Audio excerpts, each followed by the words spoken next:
শীতের শুরুতে খেজুরের রস সংগ্রহে ব্যস্ত ময়মনসিংহের ভালুকার গাছিরা।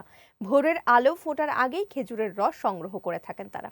প্রতিদিন রস সংগ্রহ করে বানানো হয় কেমিক্যাল মুক্ত গুড়। সব খরচ বাদে দিনে 4 থেকে 5 হাজার টাকা পর্যন্ত আয় করেন ভালুকার গাছিরা। ময়মনসিংহ প্রতিনিধি মতিউর রহমান মতির পাঠানো তথ্য ও চিত্রে বিস্তারিত রয়েছে ডেস্ক রিপোর্টে। শীতের সকাল মানেই কুয়াশা ভেজা প্রকৃতি আর গ্রাম বাংলার ঐতিহ্যবাহী স্বাদ আর খেজুরের কাঁচা রস। তাই শীতের মৌসুমে খেজুরের রস সংগ্রহে ব্যস্ত সময় পার করছেন গাছিরা। ভালুকা উপজেলার গাছিরা জানান, দিনের শেষ প্রহরে খেজুর গাছে হাড়ি বেঁধে দেন তারা। তারপর সারা রাত ধরে গাছ থেকে ঝরে পড়া মিষ্টি রস জমে ওঠে হাড়িতে। ভোর হলেই সেই রস সংগ্রহে নামেন তারা। আমি মোটামুটি 15 বছর ধরে আমি করতেছি। এরপরে আমরা পূর্বপুরুষরাও করছে, এখন ফোলাফানও করে।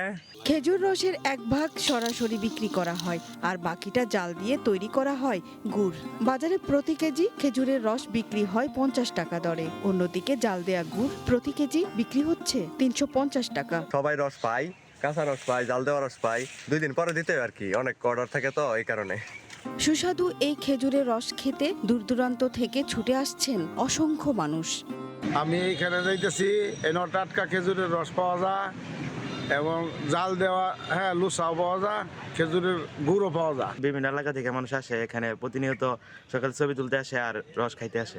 গ্রাম বাংলার ঐতিহ্যবাহী এই খেজুরের রস শুধু একটি খাবার নয়, এটি শীতের সংস্কৃতির অংশ।